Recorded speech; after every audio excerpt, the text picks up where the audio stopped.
Drabone wiro benestiform. Imana ifite gahunda kugira ngo ihe agaciro abafashe umwanzuro n'umugambi. Drabone wiro benestiform. Imana ifite gahunda kugira ngo ihe agaciro abafashe umwanzuro n'umugambi. Wowe wakarere ka A ukamusanga mu nzira ari gutonora avoka afite igiteke arumiteke arumana avoka. Kandi ni meya ugafata telefone ukamufotora ukabika ifoto ugaca inkoni ukamukubita uwamwimitse yaguha ibihembo kuko ntabwo uyu muntu azi icyo ari cyo n'ikimurimo. Niba dufite agakiza Imana iduhaye cyo ni kimwe tukaba tuzi neza ko turi abana b'Imana mu rugo rw'Imana, iby'Imana iduhaye tubibera amaso kuko nta nibyo biturinda ibiri imbere. Samusoni we ongera uduhanurire turondore berekwa bate biri mu mwuka uburahagana he bumva uri mu yihesi. Samusoni araryoherwa ariko icy'ingenzi bakimumazemo ibizaziraga Samusoni arabizirura. Ikigaragaza neza ko twamaze kunyagwa nuko umupagani ategura ikirore agashyiramo byeri na konyage na sikoro 5 na 7 na 15 na fanta n'ikigage n'ubusha agafata ihene akibaga iterekereje maze ukayatunguka maze na Bibiliya mu gatuza n'umusaraba ndetse na karuvati gwa hangaha n'igitenge y'icyenyeneza n'isakoshi. Musati muroko sengera amafunguro n'abati mwami Yesu ibinyobwa byeze hanyuma mu izina rya Yesu n'inzoga yere aho yababa avuka hepfo hangaha hepfo mu gishanga. Ntago indimi cyane zisobanura ko zahesha umuntu uburenganzira bw'ubwene gihugu bw'inimagize gute avuga. Umusazi yasanze babyina mu rusengero anahora sirimba abadiyakoni ati musazi soka nta mbyino z'abasazi zihari. Umusazi mureka nibyinire Yesu naza aracangura imbyino z'abasazi n'iz'abarokore. Arabicangura havereka nibyinire arabicangura hafe cyo kuza ngo akawakarebye Yesu naza arabicangura arabicangura. Bibiliya iravuga ngo noneho Yuda avuze ngo turyame Tamara ati none se muze ashyiramo ifu ya kawunga ashingamo umwuko ajya atega amaboko ngo wakabonye Mana indirimbo ari kubyina zibusonge arabwisongera. None mwibute neza ko iki gitenge ukenyeye iyi pantaro ufunza n'umukandara utayibereye maso bakizamura bakakigutwara.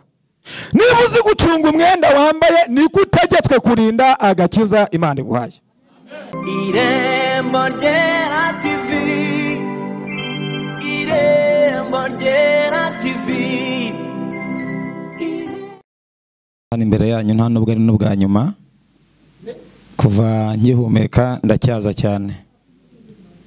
Amazina nitwa Ntihemuka Jean Pierre Mose, mfite umudamu n'abana, sengera muri paruwasi ya Kabuga itoroni rya Ruyaga.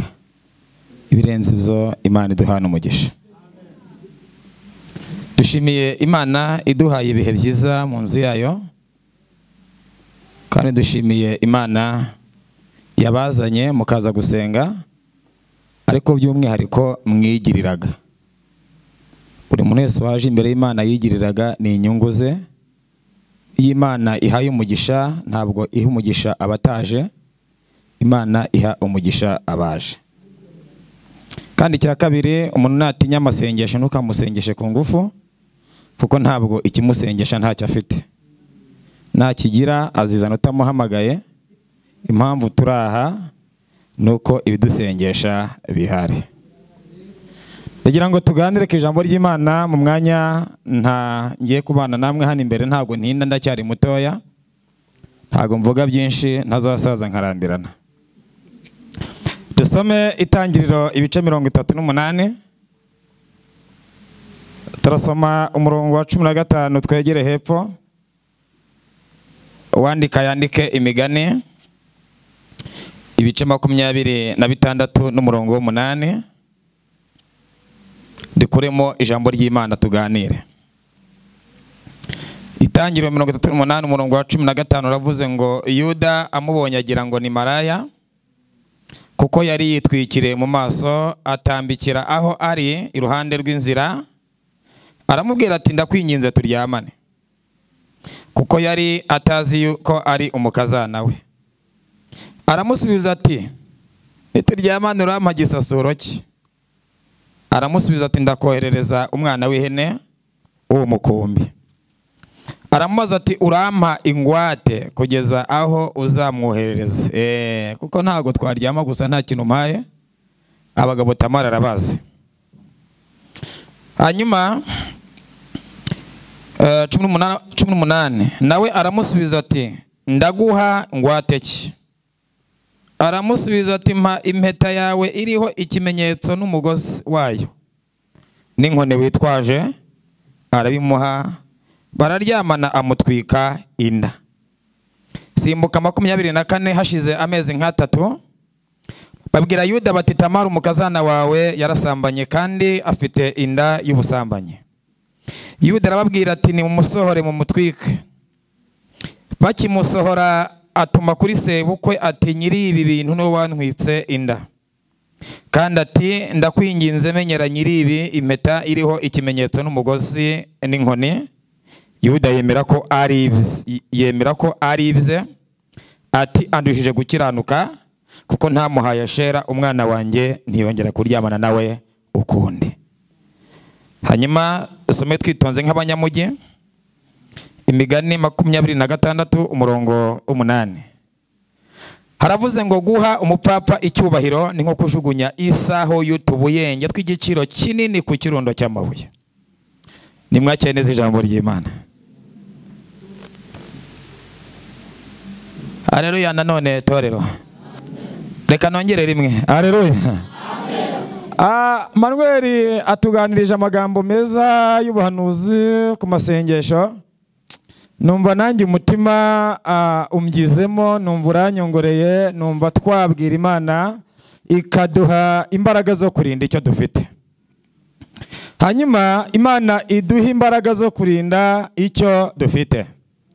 Noneho rero reka tuganire ku ijambo rivuga ngo kurinda icyo ufite. Kurinda icyo ufite. Hari nk'amagambo atatu. Icyambere ni igiki uyu muntu arinda? Ese arinda iki? Iteka ryose iyo umuntu azi icyo afite abasha kukirinda akizi. Uzarebe iyo umukire agiye kubaka inzu ahita ahamagara uza kurinda ibikoresho, ntabwo arinda ikibanza cyangwa ubutaka, arinda ibikoresho bihasutse. Iyo amaze kumenya ibyo arinda amenya agaciro k'ibirindwa uko bimeze. Niyo mpamvu ntabwo yanura amabuye, yanura sima uko azi ko sima inyagirwa. Iyo amaze kumenya agaciro k'ibyo arinda amenya n'inyungu z'ibyo arinda icyo bizamumara cyangwa se zizamugezaho. Niyo mpamvu twebwe n'iki dutegetswe kurinda. Biriya iravuze ngo guha umupfapfa icyubahiro ni nko kujugunya isaho irimo utubuye tw'utubuyenge tw'igiciro kinini ku kirundo cy'amabuye. Iyo ivuze umupfapfa ivuze umupagane. Iyo ivuze zahabu ivuze agakiza. Biravuze ngo umukiranutsi w'Imana, umunyamasengesho wicaye aha Imana yavuganye nawe kuva kare akiza, uhereza umupagane agaciro n'icyubahiro, akamuhindura umushyitsi, akamuha amashyi n'impundu, akaba yagera uko atamutswe n'umupagane, akaba yagenda aho uburenganzira n'umupagane. Aravuze ngo uyu muntu afitanye isano n'umuntu ufata igikapu cyuzuye zahabu. Zahabu agafata zahabu akijyana ahantu amabuye arunze, akamenaho zahabu kuko ntabwo azi agaciro ka zahabu amennye ahadakenewe. Ntabwo uyu muntu azi agaciro k'izo amennye kuko abisutse ahadakenewe. Najya gushaka zahabu ntabwo azayibona, bizamusaba ibintu bitatu bitarikwiriye. Icyambere azakuramo ikoti, akuremo umushanana, agende aterure amabuye amennyeho zahabu ayashyire ku ruhande, afate umucanga ashyiremo mu mufuka, ashyira ku rutugu, amanuka hepfo mu gishanga ajye kuyungurura wa mucanga, yongera abone zahabu yagize gute yamennye ahadakwiriye. Niki twebwe dutegetswe kurinda? Ibiriya ivuza zahabu na agakiza. Hanyuma niki twebwe turinda agakiza. Bibutse ko agakiza Imana iduhaye ntago kayisagutse, yaduhaye agakiza imaze kudutoranya. ikimenyimenyi n'uwakubyaye ntiyakijijwe ari hanze avuga ngo urubishye ndwambure ururyoshye ndwishyure urangije urakizwa uwakubyaye ari mu byaha n'uwakwigishije kuvuga ngo i na u ari hirya mu isigara waho Imana iragutoranya iguha agakiza ikwicaza imbere yayo ikuvugaho iravuze ngo agakiza yaguhaye utegetswe kugira gute kukarinda. None reka mbibutse neza yuko nta muntu n'umwe uzabona uzakurindira agakiza. Reka mbaho urugero, nta muntu uri ahangaha urajya mu gikoni cyangwa se urajya muri dushe afata isabune ashyira muri dushe n'amazi n'ibasi n'icyogesho narangiza ageremo akoma amashyi asirimbe indirimbo ari kuririmba zimwuhagire ariyuhagira. Umuntu urashyira amazi ku ziko amazi namara kubira ashyira mu ifu ya kawunga ashingamo umwuko ajya atega amaboko ngo wakabonye Mana indirimbo ari kubyina zibusonge arabwisongera. None mwibute neza ko iki gitenge ukenyeye iyi pantaro ufunze n'umukandara utayibereye maso bakizamura bakakigutwara. Niba uzi gucunga umwenda wambaye niko utegetswe kurinda agakiza Imana iguhaye. Muracyahari? Tuganire dusenge. Uko uzi kurinda ikofi atayitwara niko utegetswe kurinda iki agakiza Imana iguhaye. Ntabwo Imana izaguha amashuka y'umweru n'umukara izi gusasira amashuka uzayisasira. Ubwo uzi byiza kwibera amaso na niko utegetswe kurinda agakiza Imana iguhaye. Bibutse neza yuko abantu bashatinya urupfu kandi gupfa ni gahunda. Ntabwo urusirimu rubaho, ntabwo urukene rubaho. Urupfu rwose ni iki? Ni urupfu. Ndajyana hangaza ritangazo ngo abakira barindwi mu isiba bishyira hamwe Imana ikabasheshenga ikaburiza indege ikeshyira mu nyanja bagaterwaho indaba ariko umukene abanye n'Imana yicwa n'igarepfa ahangaha bakamuzana ahangaha agasezerwaho umukire yateweho indaba mu mazi. Kabiri, mbibutse neza ko ntabwo Imana ijya gutira ikica umugenzi ikikwica yarakizanye. Umudamu Imana imubwira ko azapfa amaze imyaka 7 ashatse. Hanyuma ntabwo Imana imubwira ikizamwica kubera ko Imana ikubwira iguhisha. Iramutse ivuze kuzicwa n'inda ntiwasama wagiye kwepa. Iramutse ivuze kuzicwa n'isukari wayitwihugwa ukanywa amazi. Noneho uyu mudamu akamara imyaka 6 nta mwana izi ko azapfa mu mwaka kangahe wa 7 hanyuma ikamuha gusama igise cya nyuma kikamuhitana umwana akabimfuzi. Ndango tuganire. Noneho niki dutegetswe twebwe nukurinda icyo dufite. Reka mbahe urugero rwa mbere kandi inse mwihangane nkoresha urugero ariko nimundebe nabe. Ubu mu mafisi ari perezida y'igihugu cya Kanserege hanyuma akimika uyu muhanzi akaba meya wa mudugudu wahangaha iyiranje tuyite akarere ka A.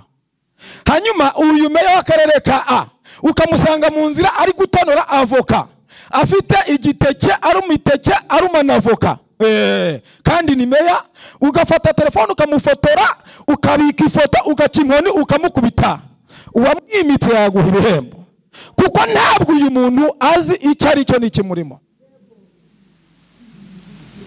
Niba dufite agakiza Imana iduhaye cyo ni kimwe tukaba tuzi neza ko turi abana b'Imana mu rugo rw'Imana iby'Imana iduhaye twibera amaso kuko nta nibyo biturinda ibiri imbere. Noneho rero iyo twanze kurinda icyo turimo bitugiraho ingaruka bitugiraho ingaruka kuko nta muntu ucungira undi muntu aricungira bitugiraho ingaruka.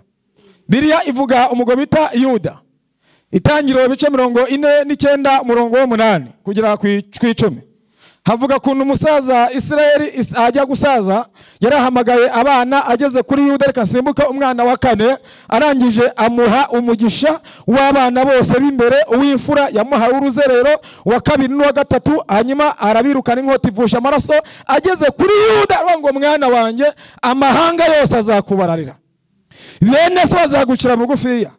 Avuga ijambo rya 3 rikomeye aravuga ngo igikonjo cyawe kiri kubikwijo si by'abanyabyaha. Ijambo rya 4 ry'ubwenge aravuga ngo ubutware ubutware buri mu kiganza cyawe, ngo ariko kandi ngo ubwami buri ku birenge byande byawe. Ibintu Yuda ahawe ntabwo abiguze, ntabwo azabirinda. Mbibutsa neza yuko ikintu cyose umuntu abonye atakiruhiye ntabwo abasha kukirinda.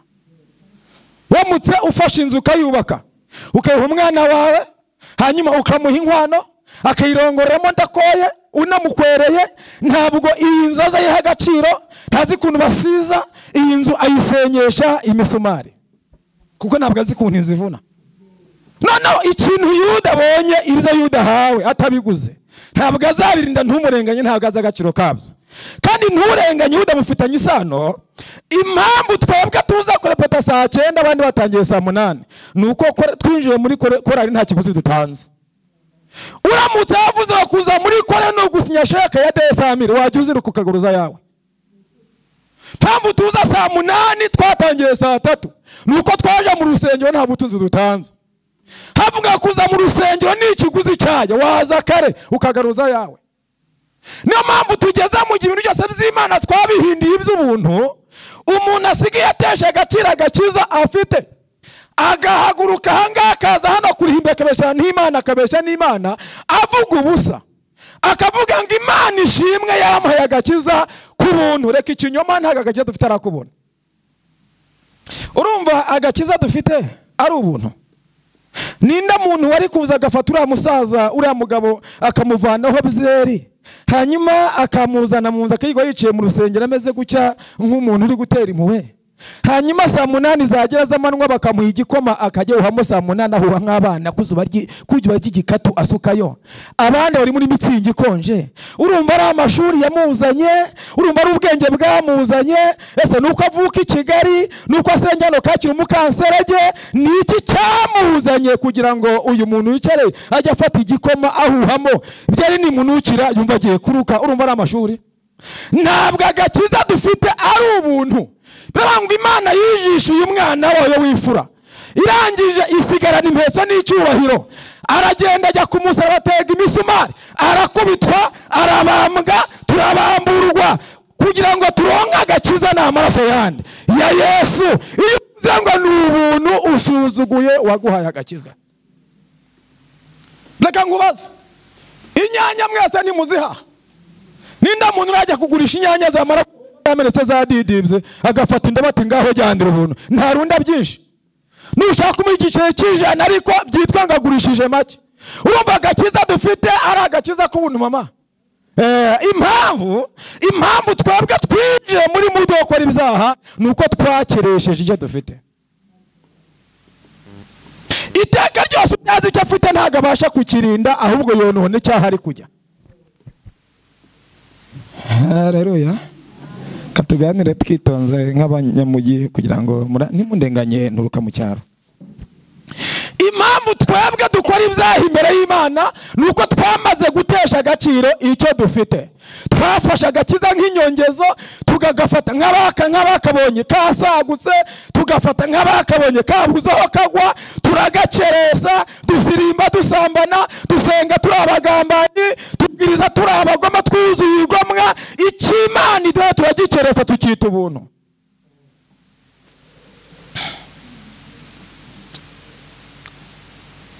Aha, noneho reka tugaruke rero. Nina muntu wari kuza akavuga ngo Mose hanyuma rekura tekinike zose wari ufite, Imana yanzanye ndi igisabo, hanyuma ujye uzawirirwa uhuha igikoma saa 8 mu gihe nari nzi kuvangavanga inzoga z'inkorano, nzi gukora inzoga 6, nzi gukora akanyanga mu buryo burenga bungaye, nzi gukora ubugoro mu buryo burenga bungaye. Imana ikaza ati bisige ngwino tugende. Urumva ari imbaraga z'amashuri ko nayo mfite ari make? Urumva ari imbaraga z'uburanga nubwo mfite ko budahagije cyane kurusha abavukiriya? Urumva ari iki cyanzanye atari amaraso ya Yesu? Agakiza dufite ikiguzi na amaraso.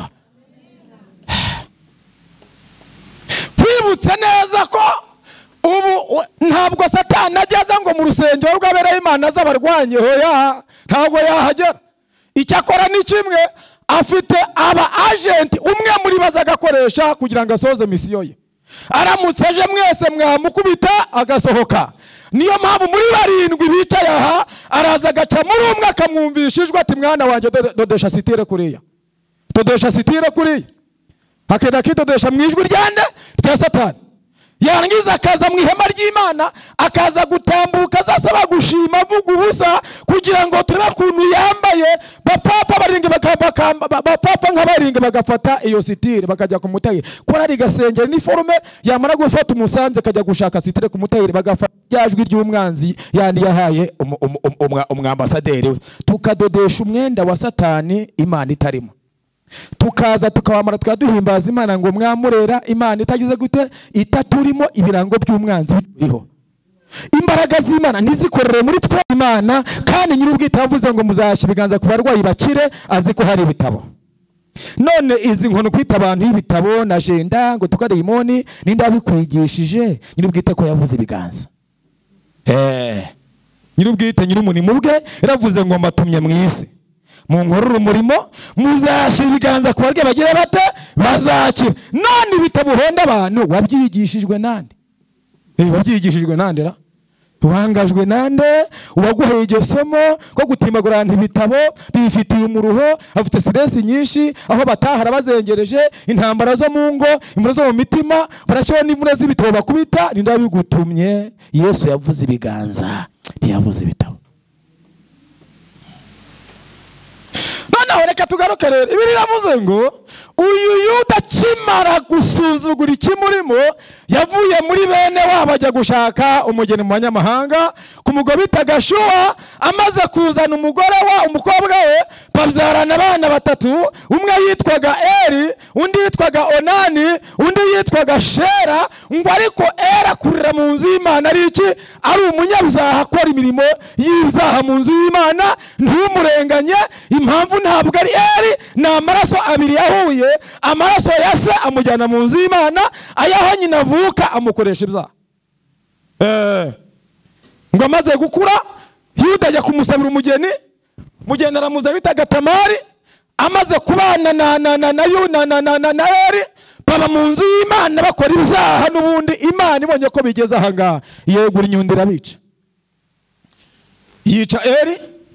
Yuda avuye gushyingura abwira umuhungu we muto bitaga Onani wa kabiri, aravuga ngo genda ukikure muka mwene se. Agiye kumukikura, Bibiliya ivuze iki? Iravuga ngo nuko ku murongo wa 8 n'uwa 9 ngo agiye kuryamana nawe ahita yiga ubwenge, aravuga ngo ni turyamana iyindi zitwa iya mukuru wanjye. Ahita arangiriza ku gisasiro. Imana yegura inyundo ihita imwica.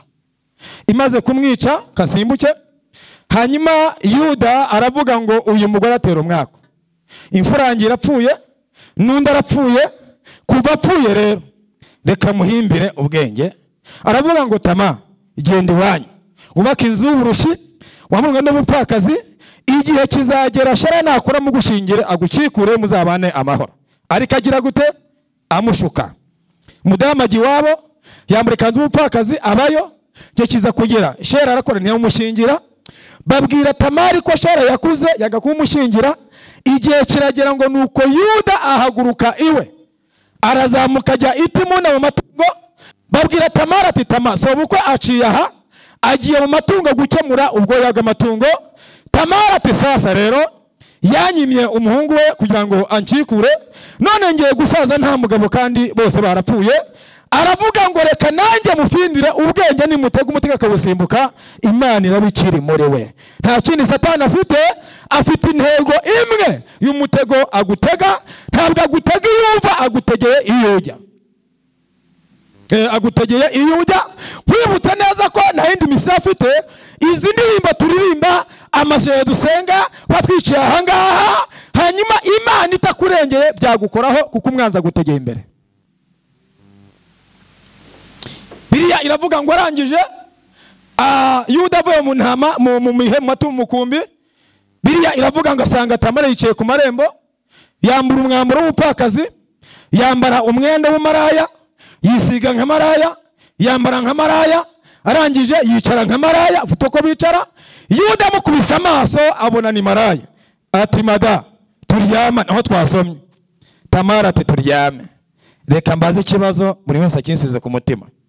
Yuda ubonye Tamari akumva ashatse kuryama, iyi ndwara Yuda imufashe nonaha cyangwa yamubagamo? Ni kwa kundi Imana ishaka kugira ngo iserure ibyari bitwikereye. Arega ntabwo twamenye imidiho igirimo, kuko mu gihe cyatambutse twasengaga iminsi 7 turyamye ku kirago nk'uku, papa ntuza bakiyorosa igitenge bakerekwa bakuzuzwa. Uburamutse ukoze ikosa ugapanga amasisha iminsi 2 mukarara ku mukeka umwe udafasha abahungu n'abasore ngo barye mu cyumba kingwa cyane hirya iri gikomeze, Imana yagira buzi ko atateganijwe. Ariko ibisirimba byose, nyamara byose ni ibisirimba, ariko nkwibutse neza ko ibisirimba nibisobanura ko Imana irimo. Murankurikiye? Arega ntabwo indimi cyane zisobanura ko umuntu uzamuhesha uburenganzira cyangwa ubwenegihugu bw'indimi uyu muntu avuga, ntibishoboka. None se umuntu uvuga icyongereza ari n'umwongereza aho yababa avuka hepfo ahangaha hepfo mu gishanga. Ntabwo indimi cyane zisobanura ko zahesha umuntu uburenganzira bw'ubwenegihugu bw'indimi agize gute avuga. Umusazi yasanze babyina mu rusengero anahora asirimba, abadiyakoni ati musazi sohoka nta mbyino z'abasazi zihari. Umusazi mureka nibyinire Yesu naza aracangura imbyino z'abasazi n'iz'abarokore. Arabicangura havereka nibyinire, arabicangura hafe cyo kuza ngo akawakarebye Yesu naza arabicangura. Arabicangura. Biriya iravuga ngo noneho Yuda avuze ngo turyame, Tamari ati none se muze nituryamana urama gisasuro ki? Ntago ari kuryama gusa. Tamari ati no, Yuda ati none ndaguha umwana w'ihene muze noroye. Tamari ati muze ko shimye kumumpa kabagabo nkamwe mazi. Mwemera inyenyeri nta bicu, mwemera indege nta nigare murabura, mwemere amafi nta nibiyaga, muze nitubyukura ihene koko mbwiza ukuri muze ko mbazi mwabasaza mwamwe mw'abayuda ko mwemera ivewiti nta namagare, intego mushaka irangiye kubita mubyibagirwa. Muze koko uyihene urayimpa, mbwiza ukuri muze ihene urayimpa. Umusaza ati ricike none ndayiguha. Umudamu ati muze ntago nakwizera, urampa ngwate ki? Urampa ngwate ki kugira ngo numara kuyimpa nunzanira umwana w'ihene unyemere nzaguha ibyawe. Yuda ati none se ngo ushaka iyihe ngwate? Tamari ati nta kindi shaka, ndagira ngo mpereze iyo mpeta. Ngeze haryoshye ko mfashijwe ngire nte. Alleluya. Umva ma nta kindi Satani ashaka, ntabwo ashaka indirimbo uririmba, ashaka impamvu uririmba. Oya baba, ntabwo ashaka gutebeza, ashaka impamvu utebeza. Oya ni impamo ya Mungu, ntabwo ashaka ngo gutya ngo shepa ahubwo ashaka impamvu ugira gutya. None se nta kindi ashaka, ntabwo ashaka ikote wambaye, ashaka impamvu wambara ikote, ashaka impamvu ukomerwa amashyi. Niba uri umuhanga nibaguha amashyi ntuzayararane, nugera mu rugo bwije upfukama ati Yesu ufata amashyi bampende yakuzaniye. Kuba Samusoni afata ibikingi by'amarembo akwishyira ku rutugu bizamukoraho, bashaka impamvu Samusoni afata ibikingi akabishyira ku rutugu. Gufata intara agashanyaguza ntacyo imbere gatazabizira, bashaka impamvu Samusoni afata iki intara akayica. Gufata inguza agatanyaguza ntacyo bitwaye, bashaka impamvu Samusoni agira guta atanyaguza intare. Yari umuntu ikiganza bwa ngo shitani ashaka impamvu wicaye aha. None se sibyo kuba utagiye mu kabari ibyo nabyo wabizira. Nibyo kuba utagiye gusambana wabizira. Arangije ngo nuko Delila aryamisha Samu ku kibero amubwira amagambo aryoshye nta kindi ashaka, aragira ngo amusinzirize amara mu ibanga ry'imbaraga z'ahantu zikomoka. Wibutse amagambo yose aryoshye ntava ku Mana have sigaho. Samusoni aryohewe atumva Delila, ngewe Samu mwene Manowa impamvu nyiranya ngo shepa no, impamvu nzamure urwasaya nkica abantu 1000, impamvu senga 7 nta muzimu wahegera. Ibanga rya mbere nuko ntarindogoshwa. Samusoni amenye ibanga ryaho imbaraga ziva yikunkumuye biranga. reka nguhanurire, hari igihe ugenda nk'Imana ikakwihorera, ubwa kabiri ikakwihorera, ubwa gatatu ntugaruke. Samusoni arangije kogoshwa arangije kuhumera biranga nuko Abafilisitiya baraza bafata imishito ishyushye, baraza bamunogora amaso, bakajya bamujomba bamushinyagurira. Samusoni we, ongera uduhanurire, turondore, berekwa bate, biri mu mwuka, ubu urahagana he, wumva uri mu yihe si? Samusoni araryoherwa, ariko icy'ingenzi bakimumazemo, ibizaziraga Samusoni arabizirura. Ikigaragaza neza ko twamaze kunyagwa nuko umupagani ategura ikirore, agashyiramo byeri na konyage na sikoro 5 na 7 na 15 na fanta n'ikigage n'ubusha, agafata ihene akayibaga yiterekereje, maze ukayatunguka, maze na Bibiliya mu gatuza n'umusaraba ndetse na karuvati gwahangaha n'igitenge yikenye neza n'isakoshi. Musati muroko sengera amafunguro n'abati mwami Yesu, ibinyobwa byeze, hanyuma mu izina rya Yesu n'inzoga yere n'inzogora yejeje. Havumwe uwita ikibi, uwita icyiza ikibi, kandi azi neza ko ikibi ari ikibi akakitekeza. Icyo gihe umwanzi asigarana umuntu ikintu kimwe bita gukangana. Ho tuzagera hose nahacu, nahacu, nahacu, no mu kabari hazaba hanyuse hose se nahanyu. Ntacyo nkwijeje, niba ari ahanyu genda ufata amafaranga y'Inyamirambo kuri 40 wandike ngo business alimentation she murokore Yesu ni umwami. Kudataha hari imbaraga z'ahantu, ntabwo hose ari ahanyu. Tugeze by'umugabo atamwe igikoma mu rugo iwe, atega akava Kimironko akajya ku Nyamirambo cya Kawunga, ndetse n'ejo agasubirayo iwe atakinywa. Umva imbaraga z'ahantu, ntabwo hose ari ahanyu. Umuntu ugifite amaso utaranyagwa amenya ibyiza n'ibibi, akamenyesha akanuro, akabaza icyica n'ikitica. Mu gihe amaze kunyaga byose arasama ikikutamo, yasama bigwamo ibibi, yasama bigize, yasama bigwamo. Uyu muntu ubuzima bwe bwaratokowe mu gihe bw'umwuka, ubugingo bugwaye nkongwa. Yuda ahita akura nk'impeta arayitanga. Impeta iri ikimenyetso, iriho n'umugozi. Impeta isobanura icy'amasezerano. Ikimenyetso ni ikigira gute? Ni ikiranga Samusoni wariwo. Umugozi usobanura iki? Usobanura ukuri. Akuramo aramuhereza. Maraya tubwo mpaye ibya mbere n'ibindi urabimpa. Mbibutse neza ku mwanzi iyo gukiri gisugaseka ubutaha gucukurira kanogo gakandagiramo.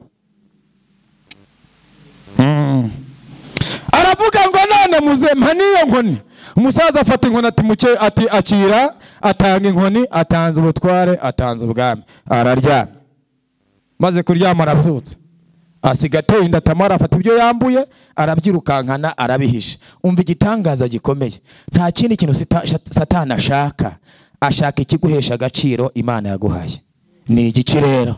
Ni agakiza.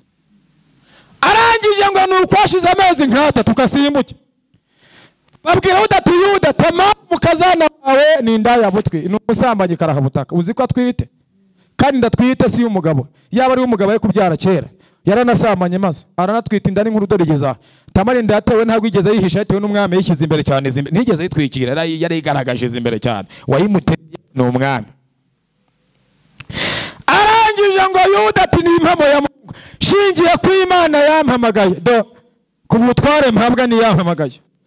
Tamara atwikwe, umusambanyi karabutaka, yantereje umuryango umwako, antereza itorero umwako n'umukosha, atumye abana nyose barapfuye. Ntabwo ikibazo ari Tamara, ikibazo burya ni Yuda. Ntabwo ikibazo ari Tamara, ikibazo ni nde? Mama, ntabwo ikibazo ari umwana abuze ubwenge, ikibazo ni nde? Ni weho. Ngo arangije ngo Tamara agiye gutwika, atanga amatangazo irya mbere, ngo ndabinginze nimumamagare data buko ngira icyo mvuga hanyuma ahari. Yuda araza atereka numva icyo ambwira uwo mugore utera umwaka hanyicira abana bose, hanyuma akajya gusambana yibujijwe. Aza yitwaye na bodyguard bamurinza, mugaragiye, atanga itegeko, kandi amezi arenga 3 ashize nta mana igize gute iki muri mu butware bwaragiye iminsi yose amaze, nta kintu cyamurangaga cy'ingenzi. Akiyagera ati Tamara ati hoya buretse guca imanza vie nyiri ibintu no warwitsinda mu ndebere nyiri barinde. Yuda araho ari kureba. Yuda akibikubita amaso bakimubwira ati ibintu ni ibya Yuda ndaguyango nta muntu ugira impeta inaha ngaha uretse iyi ni y'ubwami ni Yuda. Yuda barabizi ko impeta ari iye. Dore iki kimenyetso ni icya Yuda kigaragaza uwo ari we, akigifite nta mwanzi wamutinyukaga. Niyo mpamvu ageze mu gihe yasengeraga dayimoni ntigende bagakirana. Ati ntabwo najya utama ikibindi cy'urwagwa. Yuda ko akijijwe arakwa inzoga arayikura he? Nuko ikimuranga cyagiye. Tukimara Yuda uwo ari we, tuzi niba ari umugabo, niba ari umusore, niba ari umukobwa, niba ari umugore, niba akijijwe, niba adakijijwe, ntiwamenya ibyo ari byo. Yuda yarivanze, ikimuranga ntacyo. Ese muzi impamvu ubukwe bubera aha ngaha? Hano ntihajyaga abagarisodoneri n'abapare bose. Uzi impamvu hano ku ruhimbi haza umukwe n'umugore, hano hakaza marena fedoneri? Niba uri umunyamasengesho umuhanuzi uzugira gutya, ubukwe bwaba ubaye garisodoneri, ukambara ikanzu isa tuyigaragaza ikariso wambaye, waza kurimba aha ngaha. Reka nguhakanire, reka guhanura, barubusa ntuhabwo uzagaruka. Imana igwa ahubwo kandi bushya. Abantu babaye mu bapfumu mwe muzakurikira amateka, njye nabavukiyemo ndabazi. Amahembe ndayazi, narizi kuntu baragura, kuntu bohereza inkuba, nari mbizi, nayibayemo ndabizi. Izi nigi bambara zambara abapfumu. Ni gute umuyobozi w'amasengesho ari umudiyakoni, ari umuhanuzi, hanyuma abapare akambara urunigi saa 3 za mu gitondo, saa 9 akaza kurya igaburo ry'arahanga? Ikiranga Yuda cyagiye kera. Cyagiye kera baba, ntushakire kure, cyagiye kera, cyaragiye ntikigihari. Cyokoze urebye udagira ngo hari ikirimo, nta kikimurimo. Uruzitiro rwarumuzitiye rwarasenyutse ararwisenyera. Bimwe byamutinyaga byaramutinyutse, ibyamwubahaga byaramwubahutse, asigaye ahangarwa n'imbaraga z'abadayimoni. Umwana mugaraguza agati uko ashaka. Niyo mpamvu dusenga nta minuka z'amasengesho.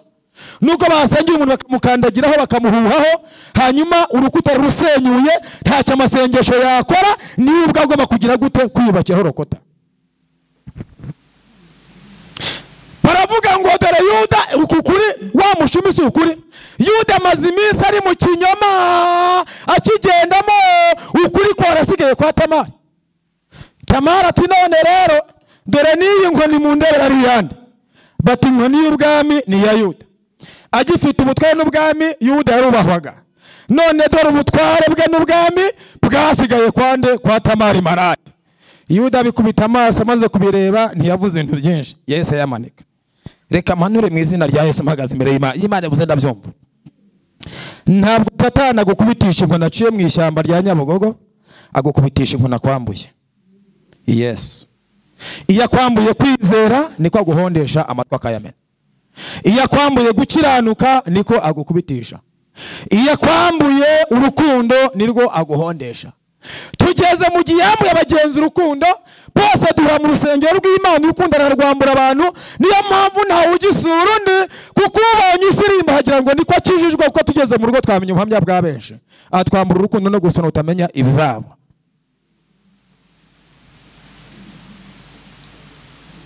Torero haleluya. Imundenganye n'intego. Niyo mpamvu nta kindi kintu uyu mwanzi ashaka ku mugenzi wese ni ukumwambura ibyamuhesha iki agaciro, byamugeza mu bwami. Ntangaza ibitangazo ngo nturenganye abarozi. Ntabwo ikibazo ari abarozi, ikibazo ni weho.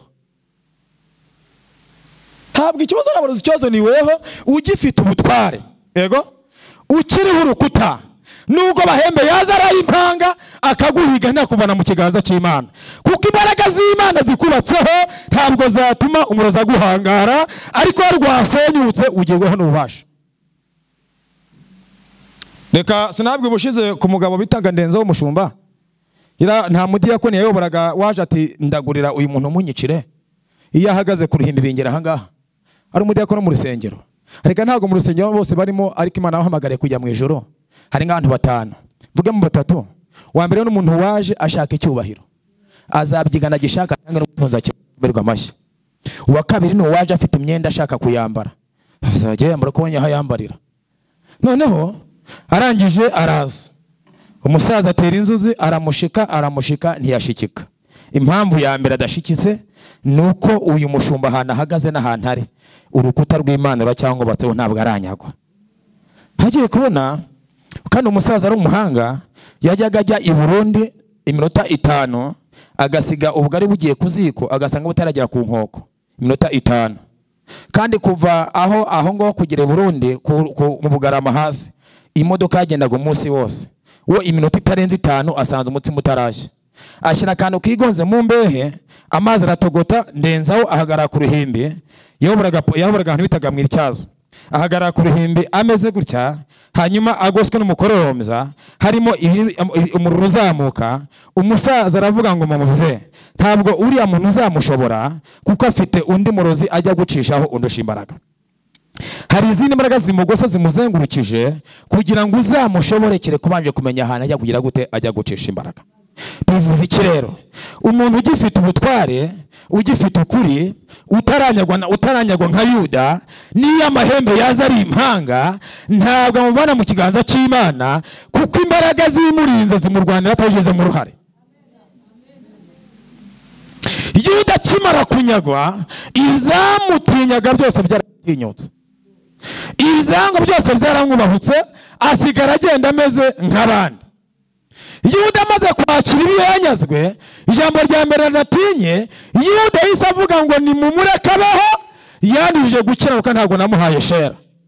Igitangaza gikomeye cya mbere Yuda huye nacyo Yuda hise agira ikimwari imbere y'abantu b'Imana ntabwo azongera kugendera umuntu mahuza amaso azagenda areba hasi ikinywahisha nta gihari cyamaze gusigara kwa Tamari. Umva nkwereke rero nuhura n'umurokore akagusuza reba kunzara mubwire ngo ihane uzaho uharahuvuye iyo nta cyaha afite umutima utamucubanza ratinyuka murebana mu maso. Yuda ntago mwahuza amaso amaze gukorwa n'isori ku mugaragaro. Icya kabiri Yuda ntago abantu hamugirira icyizere kuko isoni zamukoreye Yuda agaragara iwe ari we imbere abantu muganya mwinshi naho yasaba kugusura ntabwo mukundira kaza udahari umuntu utanga ubwama akaryamana urwo yaruse inzara cyangwa ururimi. Icya gatatu ni Imana ubwayo nimugirira iki icyizere. Jambo ryavuze ngo kurinda icyo ufite. Ubundi twabaza ngo mbese ni iki dufite? Ni iki urinda? Ni iki urinda ufite? Ufite iki? Ufite iki? Reka ngo hanurire. Icyo ufite kigufitiye akamaro. Ariko ikigihiga nta kamaro kigufitiye. Kasubiremo. Icyo ufite kigufitiye akamaro. Ariko icyo ufite nta kamaro kigize gute kigufitiye. Hagiye ugusomera Abalewi 10:7. Reka masome. Haravuze ngo Uwiteka abwira Mose ati bwira Abisiraheli uti ntimuve ku muryango hema ry'ibonaniro mudapfa muriho amavuta Uwiteka Imana abahaye. Niki kintu y'umwanzi ashaka? Ari gushaka iki Imana iguhaye. Niki Imana ishaka? Nukurinda ikintu Imana igize gute ihaye uyu muntu. Mvuga amagambo 3 senge. Ijambo rya mbere ikikurimo kigufitiye akamaro weho ubwawe none ndetse n'ejo hazaza. Uranyumvishe? Ariko igihe icyo ufite nta kamaro kikumariye. Reka ntangaza ritangaza. Iyo umuntu amaze kwakira agakiza ahabwa amavuta. Amavuta amenetse ahangaha inshishi ibimonyomonyo ibizukira bihita biyataka. Kandi nkwibutse neza ko inshishi ntiwabona izuzu urusha ahangaha zaguhaza. Mu gihe amavuta ya Imana iguhaye agufitiye iki akamaro. Ariko ibiyiga amavuta Imana iguhaye nta kamaro bikumariye. Kabiri imbwa n'ipusi bikunda amavuta. Uyamenye ahangaza yarigata yose n'amakarozi kayeza. Ntiwabona uruhu rw'ipusi rwakoze ingoma. Mu gihe amavuta ya Imana iguhaye agufitiye akamaro. Haleluya. Ariko igihiga cy'Imana iguhaye nta kamaro kize gute kikumariye. Cyangwa dutangariza shitani tubwire ngo shitani we icyo twamenya nuko icyo dufite kidufitiye akamaro. Ibyo wajyanye birahagije tubwire Imana idumagaza kurinda ibisigaye. Aha tubwire Imana ngo duhimagaza kurinda iki ibisigaye. Iki kurimo nukirinda batanagusengeye kizakurinda ibiri imbere ahangaha. ikikurimo nukirinde bataguhanuriye kizakugaburira, n'ibire byazamuka cyo kikagura 5,000. Ikikurimo kizakugaburira kandi uzabaho neza, kizagusimbutsa imitego yose umwanzi ari gutega abagenzi mu rugendo ahangaha imbere. Ni iki twebwe dukeneye, nuko turinda icyo dufite. Gira gutya, rinda ikikurimo kizakurinda, rinda ikikurimo kizagusimbutsa ibiri imbere, rinda ikikurimo kizakubeshaho, rinda ikikurimo kizakubahisha, nucyubahisha nucyubaha kizakubahisha, nugisuzuguza kizagusuzuguza. Rinda ikikurimo. Shere drabone wiro benestiform. Imana ifite gahunda kugira ngo ihe agaciro abafashe umwanzuro n'umugambi wo kurinda agakiza bahawe, bagaha agaciro agakiza bafashe, bakakabungabunga. Ni iki gishoza umugenzi kurinda agakiza Imana imuhaye? Ntabwo ari ugutunga ibya mirenge, ni imbaraga z'Imana zimushoboza. Nta cyagushoza kukirinda uretse imbaraga z'Imana. Imana ikumpera imbaraga zigushoza kurinda ibigezweho mu izina rya Yesu. Reka senge, reka dusenge. Amen. Twongere haleluya. Amen. Reka dusenge. Tubwire Imana ngo duhe imbaraga zo kurinda icyo wadushyizemo, kuko Imana iguha agakiza hari abandi bantu kabenza. Agakiza Imana yaguhaye, isi Imana yagushyizemo, Imana iguha imbaraga zikirinda mu izina rya Yesu. Ndavuga ni magambo abiri duhagurutse. Yes. Dawidi asenga yaravuze ngo ikibitsanyo cyanjye ukirinde ubutware bw'imbwa. Yohana avuga byo Yohana 11 aravuga ngo ndaza vuba, komeza icyo ufite. Haleluya. Mubwire ngo komeza icyo Imana iguhaye muri uyu mugoroba, nta kindi Imana ishaka. Komeza icyo Imana iguhaye, komeza agakiza Imana iguhaye, komeza amavuta Imana iguhaye, ibihe byiza Imana iguhaye bikomeze. Numara kubikomeza Imana iraguha imbaraga zibirinda. Numara komeza icyo Imana iguhaye, Imana iragutera inkunga bita imbaraga, kuko ntago wabyishoboza udafite imbaraga. Urugo Imana iguhaye ntago warwubaka udafite izi imbaraga. Akazi Imana igushizeho umwanya ntago wakishoboza udafite izi imbaraga. Komeza icyo Imana iguhaye, iguha imbaraga zikirira mu izina ryane. Rambika ikiganza cy'iburyo mu gatuza dusenge. Yes, ushimwe. Hara wiri tra ifome. Debone tra ifo. Tugiye gusengera iki cyifuzo, ntabwo dusengera abihe nawe wasengeye. Tugiye gusengera iki cyifuzo. Tubwire Imana ngo duhe imbaraga zo kurinda icyo udushyizemo. Baririmbye Imana ibaha imbaraga zo kurinda icyo bashyizemo. Banyamasengesho Imana ibaha imbaraga zo Imana ibaha imbaraga. Vuga tu Imana ibaha imbaraga zo kurinda icyo Imana bashyizemo. Jambo ryavuze ngo rinda icyo ufite. Kurinda icyo ufite yukimenye, ukirindisha imbaraga. Imbaraga n'ahandi ziva. N'ubundi mu masengesho uragarutse. Ndiya ngo usubire nk'aya magambo. Vuga ngo Mana yanjye, vuga ngo Mana yanjye, Mana yanjye, warampamagaye, ntabigizemo uruhare, umpa agakiza